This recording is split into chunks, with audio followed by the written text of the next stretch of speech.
Well, hello. Good to see all of you. Look out into that camera, and I can just imagine who's watching this now. I hope all is well with you. We're in a little different location today. My books aren't behind me, but you and I are together for a little while, so thanks for tuning in. What I want to talk about today has to do with the things that are going through people's minds concerning the church, the Christian faith. I think it's usually at the start of a new year when we really take stock of where we might be going, where we should be going, where we've been, and so forth. So I thought I'd share a few thoughts about that. Now, I've been around a ministry long enough to know, and I have a saying that I use usually under my breath to myself about church and opinions. I've often said or thought that just because someone has an opinion does not make him or her an expert. So I'm not going to try to come across like an expert today, just as one who's been in the church a long time, who has been through ups and downs, and maybe could shed a little light that you might find helpful and helps me process my thinking when I have to do this. So as I look back on 30 plus years involved in church work and the progress or regress of what's happened in the church, I've come up with a saying for today, and it is, every dog has its day. That actually comes from a Shakespeare play, I think Hamlet. Every dog has its day. And that expression basically says that big dogs, small dogs, weak dogs, strong dogs, young dogs, old dogs, each will at some point have its day where it reigns supreme or things seem to be going its way. Of course, then that day passes, a new day comes, and the old dog is out and the new dog has its day. And I've seen things come and go in church life where the dog has its day and the day has come to an end and something new has to take place. And usually what takes place is it's kind of a correction of what happened previously, some of the ways that things went astray, and the new dog, the new thing that comes into the church is an effort to kind of get things back on track and in the right direction. And so, speaking of dogs, I look at myself at this stage of life, and I look at the church at this stage of life, and I ask, can we teach old dogs new tricks?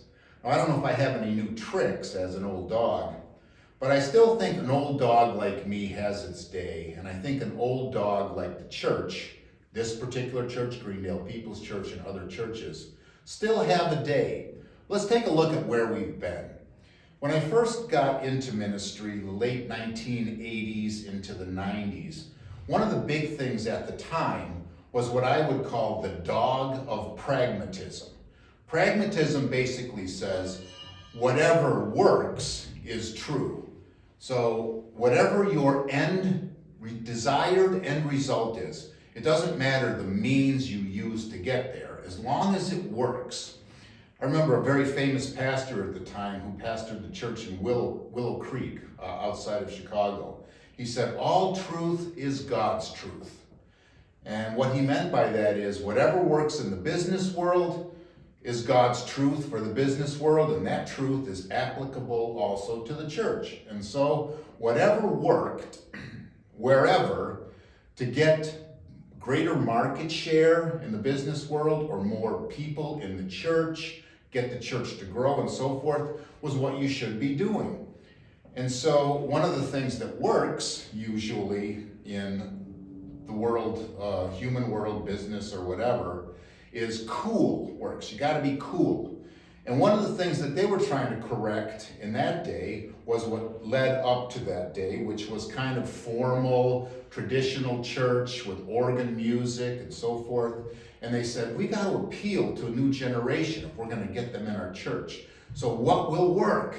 And they decided what would work was more contemporary music with instruments that were not like the old ones. You could sing differently, you'd dress differently, you'd act differently. Church would have a different feel to it. It would be more relaxed. It would be cool.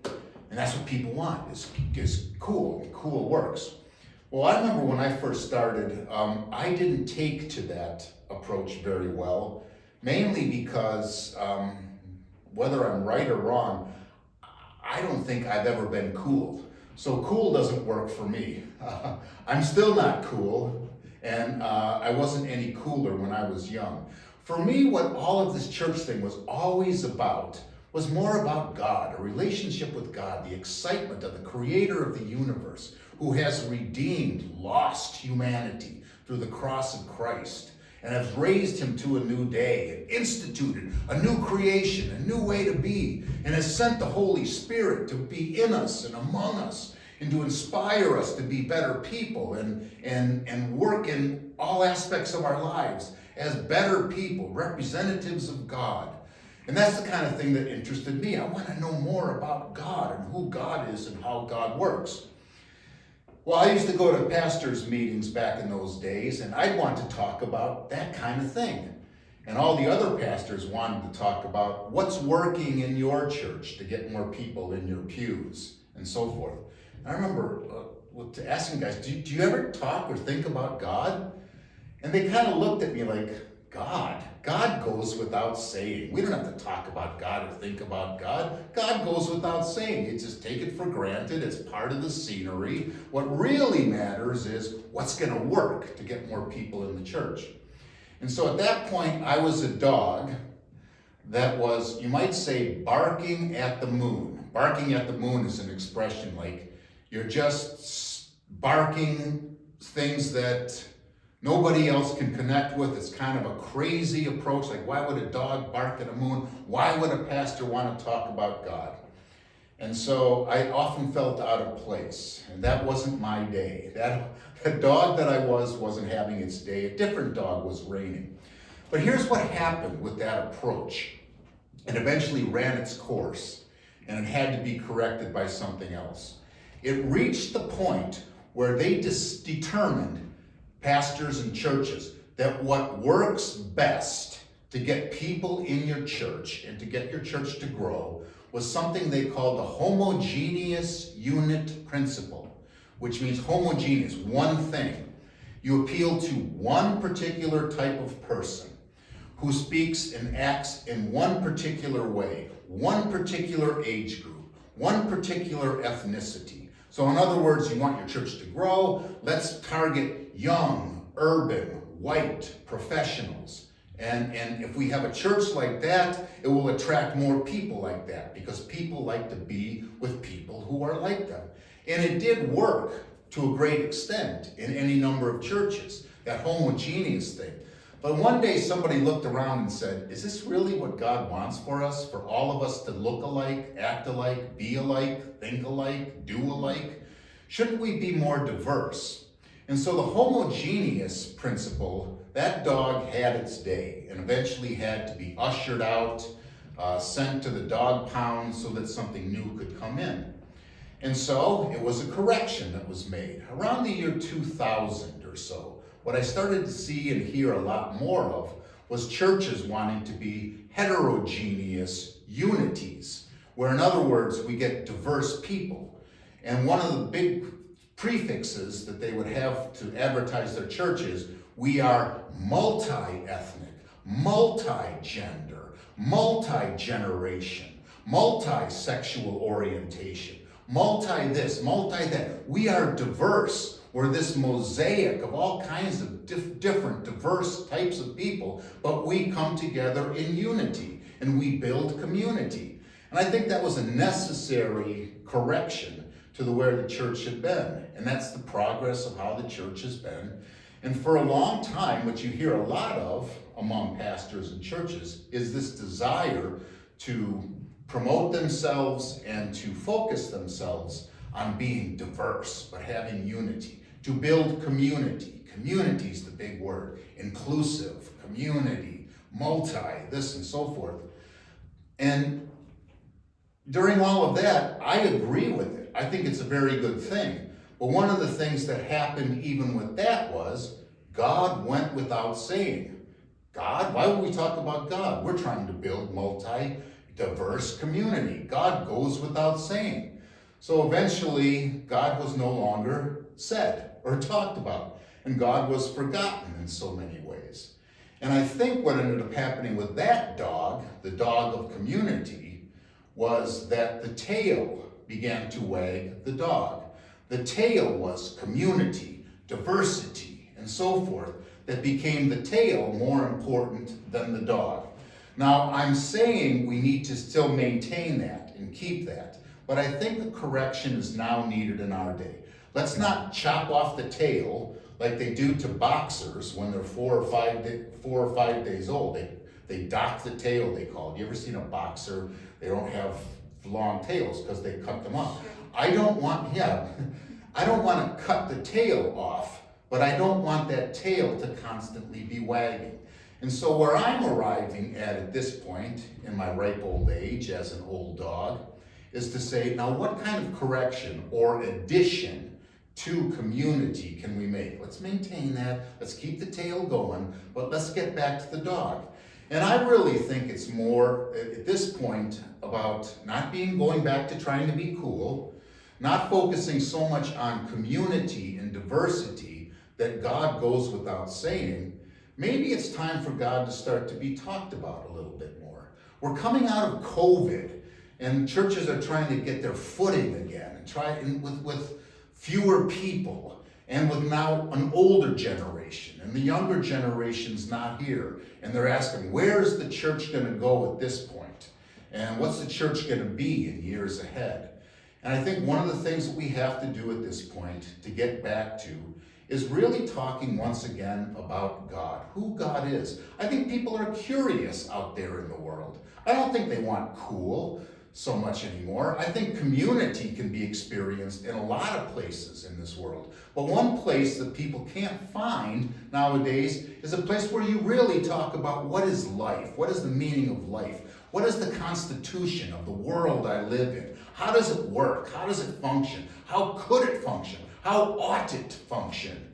And without talking about a God who's active and involved in all of this, I think people are lost, and they're looking for some kind of an understanding of how this world works, who they are, why they are, and where they're going. And so, as I'm concluding, I was thinking about way back when I first got in this gig of ministry. One of the more popular books at the time was a book written by the Roman Catholic priest and academic, Henry Nouwen. Henry Nouwen wrote this book called In the Name of Jesus. And the book came out of a request that someone made to him for him to come and speak at a big conference about what he thought Christian leadership, pastoral, priestly ministry, and Christianity will look like in the 21st century. And now here we are in it. And the kind of things he said, when I look at this book, I say, it's almost as if he foresaw everything that was going to take place from the time he did that conference to now 2023. He said one of the things that pastors and Christian leaders desire to be is to be spectacular. They want to be cool, shall we say. That's that old dog of pragmatism. We can show people that, hey, we're spiffy, we're just desirable, we're admirable, and because we're cool and you can look up to us. He said the Christian leader of the future and the way the Christian faith will work in the future is not by virtue of cool, but by virtue of humility. And then the next one was, he said he kind of foresaw, and he exhibited it in his own life when he left Harvard as a professor and went to a community of people with developmental disabilities in order to get into human community. And he's in this human community, this guy who left Harvard to go to a community for developmentally disabled people. That's quite a leap that he made, quite a step he made, to say that the human race is to be sort of, as children of God, equals though different. And they come together. Each person has a place and a contribution to make to this greater community. He foresaw that. But he didn't stop there. And this is where I think I'm going. And what I'm trying to say is the next step at least for me, it's just my opinion, I'm not an expert, you can say it's not right for you, but for me it works. He said, finally what needs to happen is something he called theological reflection. We go through the spectacular, through the cool, through the community, now to being people who are able to discern, describe, and live in this reality that God has created and is involved in every day. And to be able to speak about this, to identify it, to lead people into it, which is what people are going to need in the 21st century. And it's what I'm saying today about where I think we need to go. As if he foresaw it 30, 40 years ago.